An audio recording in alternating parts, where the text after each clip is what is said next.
आप सब लोगों के लिए खुशखबरी है, आपकी बेटी माँ बनने वाली है। मुबारक हो अम्मी।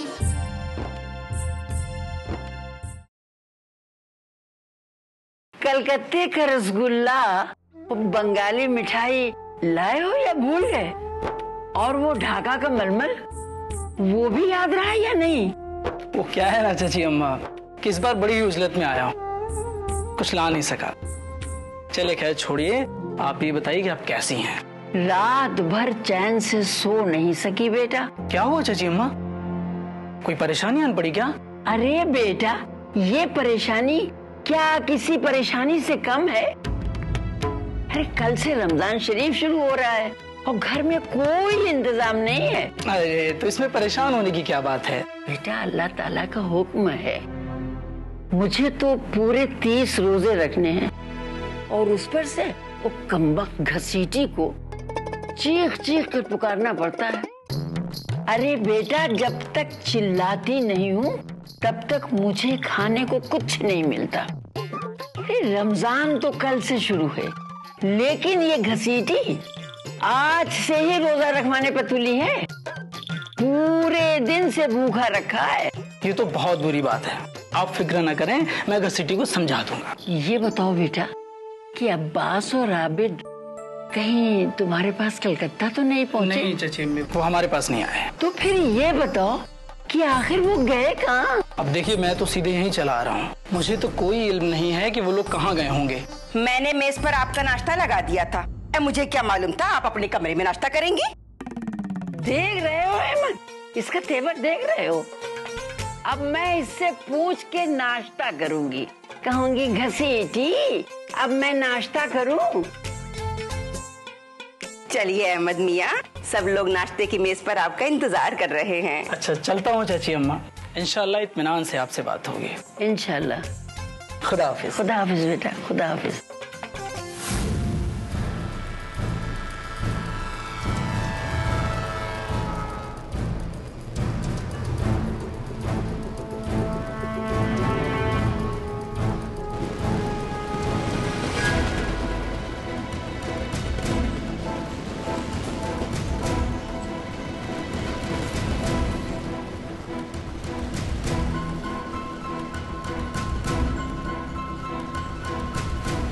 बेटा अब्बास, यहाँ तो पुलिस का बहुत सख्त पहरा है, हमको तांगे के जरिए कानपुर जाना होगा। रास्ते में कोई छोटा स्टेशन मिल गया तो उसी स्टेशन से हमें बंबई के लिए रवाना होना पड़ेगा। ऐसा आप ठीक समझना चाहते हो बेटा? चलो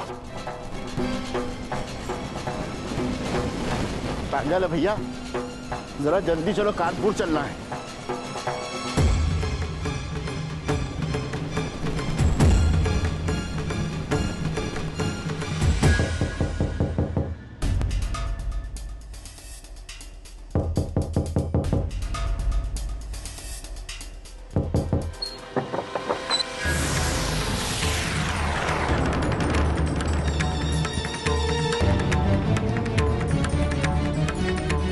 नमस्ते चाची जी, कैसी हैं आप? मैं तो ठीक हूँ दामाद जी, लेकिन आप अचानक यहाँ कैसे? बरतानिया सरकार का हूं नमकखार, हूं उन्हीं का वफादार। अल्लाह झूठ ना बुलाए, यहां से निकल रहा था, अचानक ऐसा लगा मानो कोई हमें खींच रहा है। लाख मना करने के बावजूद ये दिल नहीं माना और हम यहाँ चले आए। अब अंदर आ जाएं? अब हाँ हाँ, आइए ना, आइए आइए।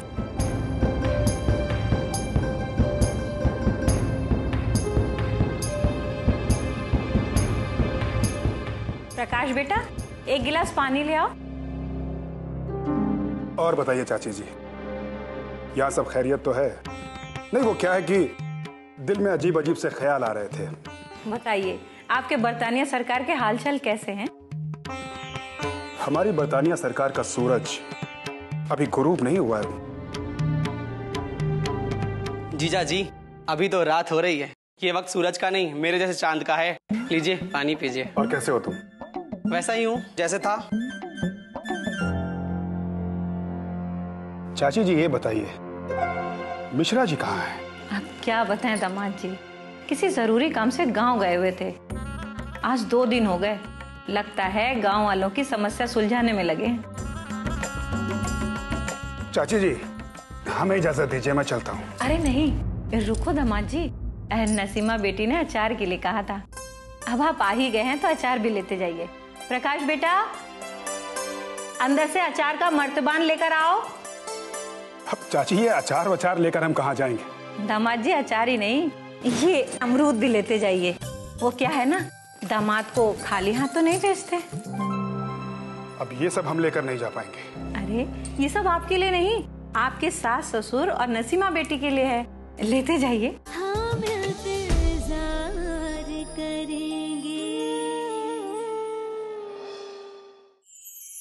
हाँ, ये आइए, मिल गई फुर्सत हमसे मिलने की। अब क्या कहें, वालिदैन के लिए जो हमारे फराइज हैं उन्हें तो अंजाम देना ही है। हाँ हाँ, हमें कब एतराज है, वो आपके वालिदैन हैं।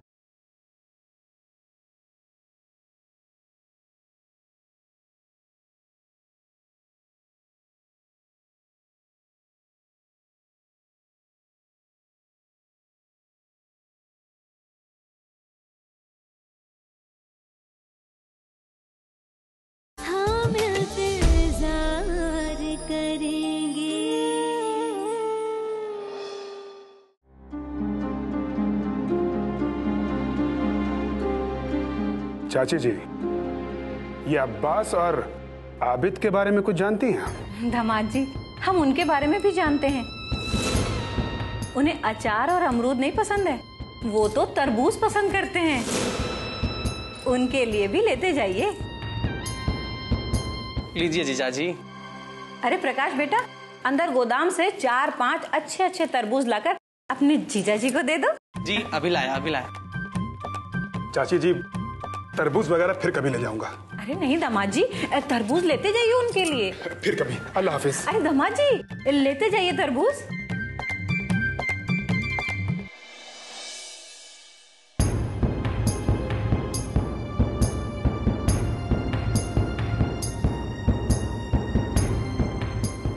मैं यहाँ पर उन लोगों को पकड़ने के लिए आया था, वो भी रंगे हाथों, लेकिन इन्होंने तो हमारे हाथ भर दिए। ये तो अल्लाह का शुक्र है कि मैं वक्त रहते वहां से निकल आया, वरना ये तो तरबूज भी लाते थे। खैर, कोई कितना ही चालाकी कर ले, मैं भी किसी से कम नहीं हूं। लाडले मिर्जा नाम है मेरा। बरतानिया सरकार का सूरज कल फिर उगेगा।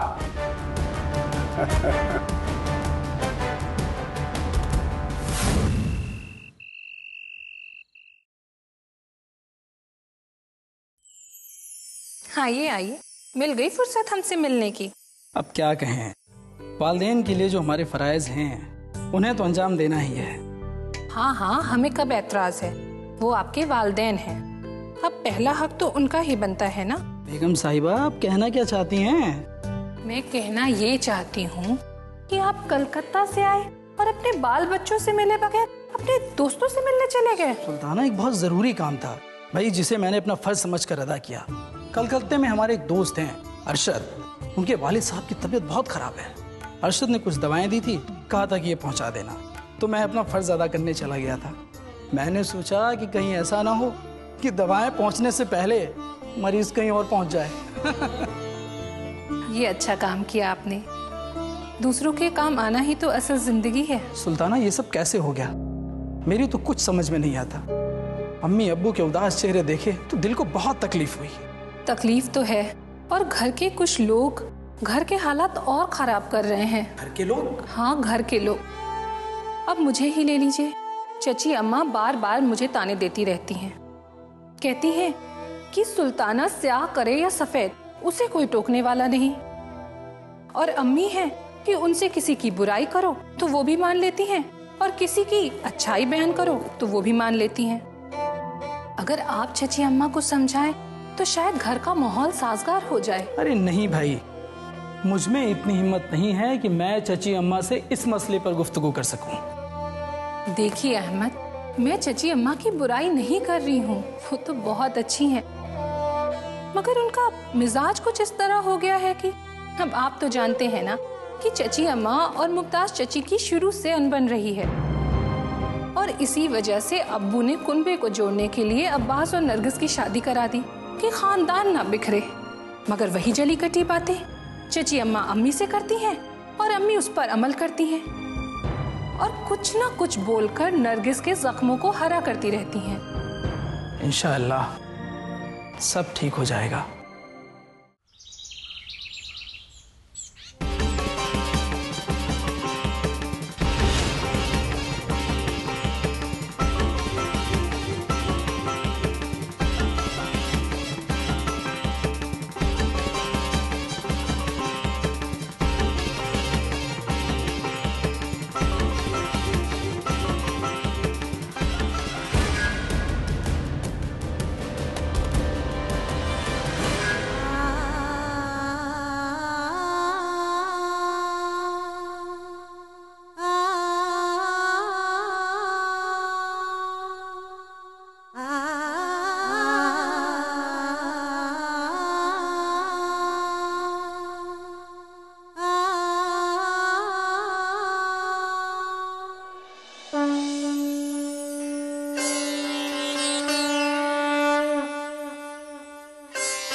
किसे हम अपने कलेजे के दाग दिखलाएं।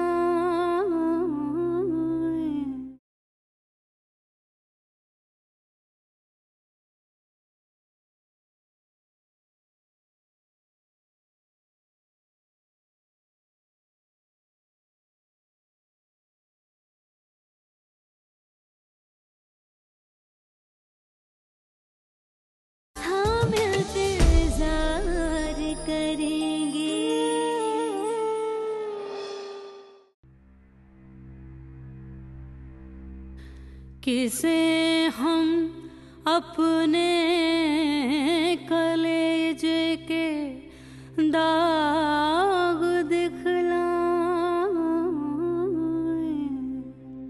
हम इस फिराक में क्या दिल को कह के समझाएं। खुदा पे खूब है रोशन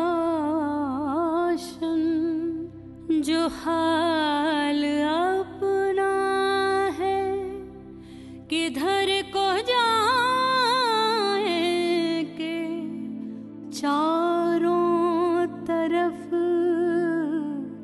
अंधेरा है, चारों तरफ अंधेरा है।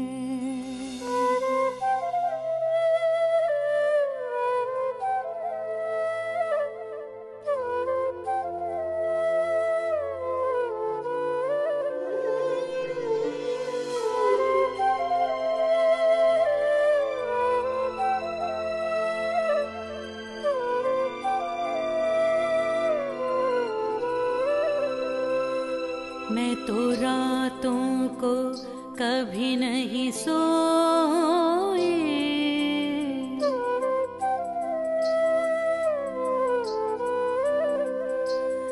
मैं तो रातों को कभी नहीं सोई।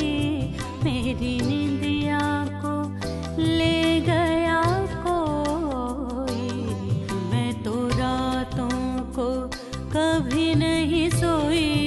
अल्लाह मैं तो रातों को, ओ मेरे मौला मौला, मैं तो रातों को कभी नहीं सोई।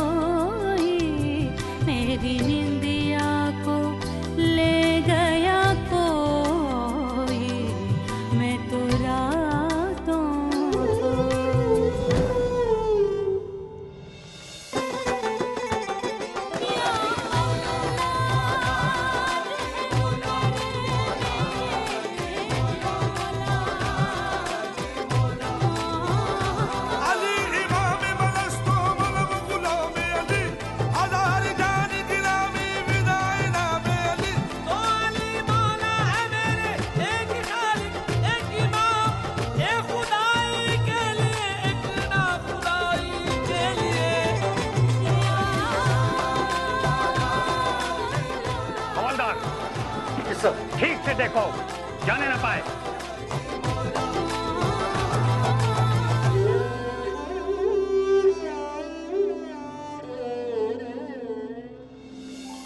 जब से पिया परदेस सिधारे, रहना काटूं गिन गिन तारे।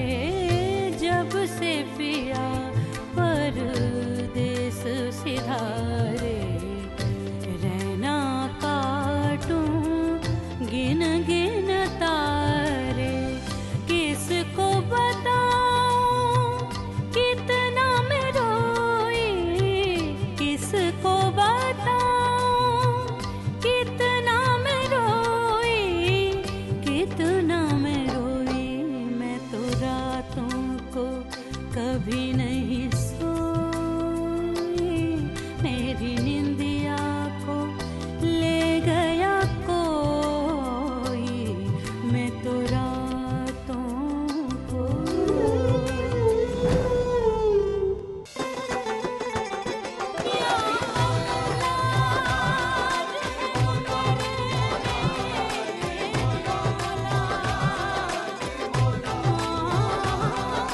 सरकार मेरे दिल की हसरत निकाल दो, दुनिया की हर बला को मेरे सर से डाल दो।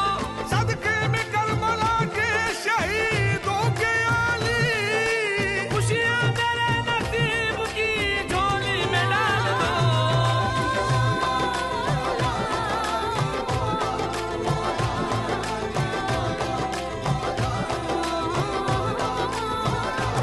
क्या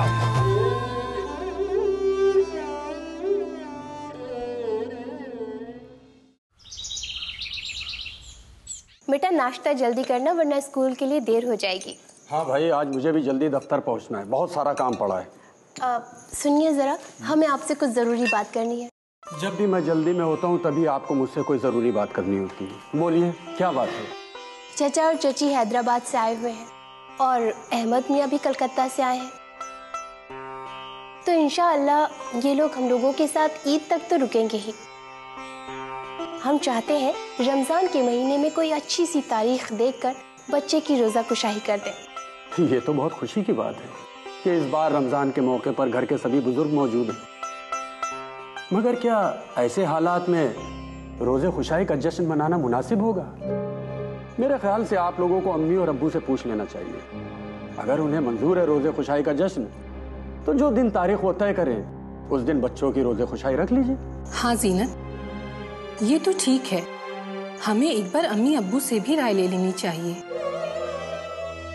आबिद और अब्बास के यहाँ से जाने के बाद हवेली में इतनी खामोशी हो गई है कि अब तो खुशी के नाम से भी डर सा लगता है। हाँ सुल्ताना भाभी, बस यही सोचकर हमने इस जश्न के बारे में सोचा है। ठीक है, आप लोगों को जो करना है वो करिए। चलिए जल्दी नाश्ता दीजिए, देर हो रही है मुझे। अरे बादशाह बेगम, पान नान तो खाली है। घसीटी, अरे कहाँ मर गई है मुई? बहरी हो गई, सुनती नहीं। घसीटी, देख रहे हो डिप्टी, घर का क्या आलम है? अब मैं तुमसे क्या शिकायत करूं बेटा? मेरी तो कोई कदर ही नहीं है इस घर में। अब नौकरों का ये आलम है कि उनके भी दिमाग सातवें आसमान पर रहते हैं। इतनी देर से आवाज दे रही हूँ, कोई जवाब नहीं। अब हम क्या कहें चची अम्मा, आप हमारी बड़ी हैं, इस घर की बुजुर्ग हैं। यहाँ के नौकर चाकरों को आपको डांटने का हक है। अरे नौकर चाकर क्या, अगर हम आपके साथ नाफरमानी करें तो आप हमें भी डांट सकती हैं। हाँ मेरा बच्चा, मैं कुर्बान तुझ पर लाल। ए जान, तुम्हारी इन्हीं बातों से तो मैं जिंदा हूँ बेटा। अरे चची अम्मा, परवरदिगारे आलम आप जैसे बुजुर्गों का साया हमारे सरों पर सलामत रखे हमेशा। अब्बू, अब आप ही अल्लाह का नाम लेकर कोई तारीख तय कर दें। किस बात की तारीख भाई, साफ साफ बताओ।